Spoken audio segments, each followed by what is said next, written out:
ओम नमः शिवाय। शिवजी सदा सहाय। ओम नमः शिवाय। गुरुजी सदा सहाय। जय गुरुजी। शुक्राना गुरुजी। अनंत कोटि शुक्राना। हर एक सांस का शुक्राना। संगत जी, गुरुपा सभी को ब्लेसिंग दे। गुरुपा सब पर अपनी मेहर बरसाते रहें। शुक्राना गुरुपिता। संगत जी, शिव महाप्राण रुद्र संहिता भाग 5 का 9 to 10 अध्याय। जय गुरुजी। शुक्राना गुरुजी। संगत जी, बहुत ध्यान से सभी संगत सुनेगी और शुक्राना जरूर करेगी कमेंट में, क्योंकि संगत जी ये सेवा है और ये सेवा आप भी इस सेवा के भागीदार बनिए और आगे सत्संग पहुंचता रहे। इसलिए संगत जी शुक्राना जरूर लिखिए। देवों के स्तवन से शिवजी का कोप शांत होना और शिवजी का उन्हें वर देना, मैं दानों का शिवजी के समीप आना और उनसे वर याचना करना, शिवजी से वर पाकर मैं का वित्त लोक में जाना। व्यास जी ने पूछा, महाबुद्धिमान सनत कुमार जी, आप तो ब्रह्मा के पुत्र और शिव भक्तों के सर्वश्रेष्ठ हैं, अतः आप धन्य हैं। आप यह बतलाइए कि त्रिपुर के गद्ध में हो जाने पर संपूर्ण देवताओं ने क्या किया, मैं कहाँ गया और उन त्रिपुर अध्यक्षों की क्या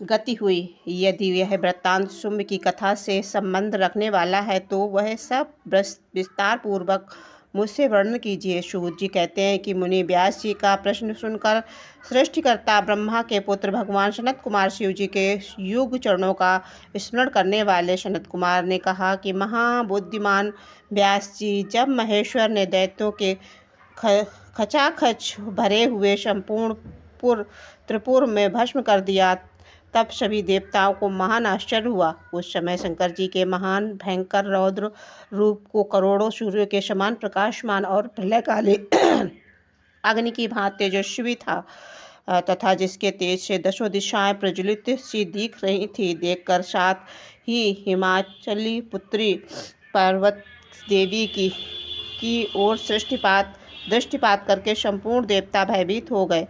तब मुख्य देवता विनम्र होकर सामने खड़े हो गए। उस अवसर पर बड़े बड़े ऋषि भी देवताओं को वाहिनी को भयभीत देखकर खड़े ही रह गए, कुछ बोल ना सके। वे चारों ओर से शुंभ को प्रणाम करने लगे। तत्पश्चात ब्रह्मा भी शिव के उस रूप को देखकर भयग्रस्त हो गए। तब उन्हें डरे हुए विष्णु तथा देवगणों के साथ प्रसन्न मन से सावधानी पूर्वक उन गिरिराज सहित महेश्वर का, जो देवों के भी देव तथा भय तथा हर नाम से प्रसिद्ध हैं, भक्ति के अधीन रहने वाले और त्रिपुर हंता हैं, स्तवन किया है। तदंतर सभी प्रमुख देवताओं ने भगवान शिव की स्तुति की। यो स्तुति किए जाने पर लोगों के कल्याणकर्ता शंकर प्रसन्न होकर बोले। शंकर जी ने कहा कि ब्रह्मा विष्णु तथा देवगण, मैं तुम लोगों पर विशेष रूप से प्रसन्न हूँ, अतः जब अब तुम सभी विचार करके अपना मनोवांछित वर मांग लो।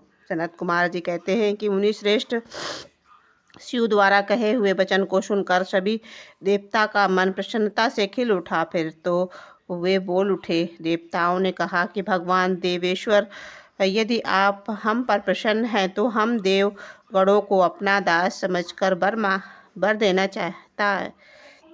तो देव सत्यम, जब जब देवताओं पर दुख की संभावना हो, तब आप प्रकट होकर सदा उनके दुखों का निवारण करते रहें। सनत कुमार कहते हैं कि महर्षि, जब ब्रह्मा विष्णु और देवताओं ने भगवान रुद्र से ऐसी प्रार्थना की, तब वे शांत और प्रसन्न होकर एक साथ ही सबसे बोले, अच्छा, सदा ऐसा ही होगा। ऐसा कहकर शंकर जी ने, जो सदा देवताओं का दुख हरण करने वाले हैं, प्रसन्नता पूर्वक देवताओं को जो कुछ अभिष्ट था वह सारा का सारा उन्हें प्रदान कर दिया। इसी समय मैं दानव, जो शिव जी की कृपा से बल से चलने से बच गया था, शुंभ को प्रसन्न देखकर हर्षित मन से वहाँ आया। उसने विनीत भाव से हाथ जोड़कर प्रेम पूर्वक तथा अन्य देवताओं को भी प्रणाम किया। फिर वह शिव जी के चरणों में लौट गया। तत्पश्चात दानव देव मय से उठकर शिव जी की ओर देखा। उस समय प्रेम कारण उसका गला भर आया और वह भक्तिपूर्ण चित्त से उनकी स्तुति करने लगा। द्विजश्रेष्ठ महामय द्वारा किए गए स्तवन को सुनकर परमेश्वर शिव प्रसन्न हो गए और आदरपूर्वक उनसे बोले। शिव जी ने कहा कि दानव श्रेष्ठ, मैं तुझ पर प्रसन्न हूँ, अतः तुम वर मांग ले। इस समय जो कुछ भी तेरे मन की अभिलाषा होगी उसे मैं अवश्य पूर्ण करूँगा। सनत कुमार जी कहते हैं कि मुनि शुंभ के इस मंगलमय वचन को सुनकर दानव श्रेष्ठ मैं के अंजलि बांधकर विनम्र हो उन प्रभु के चरणों में नमस्कार करके कहा।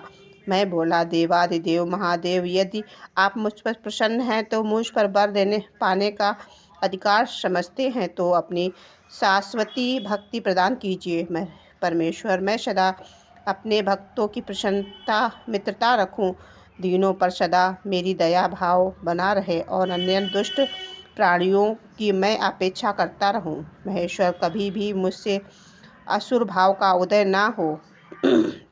निरंतर आपसे शुभ भजन में तल्लीन रहकर निर्भय बना रहूं। सनत कुमार कहते हैं कि व्यास जी शंकर को सबके स्वामी तथा भक्त वत्सल हैं। मैंने जब इस प्रकार उन परमेश्वर की प्रार्थना की तब वे प्रसन्न होकर मैं से बोले। महेश्वर ने कहा कि दानव सत्यम, तुम मेरा भक्त है, तुम मुझसे कोई भी विकार नहीं, अतः तू धन्य है।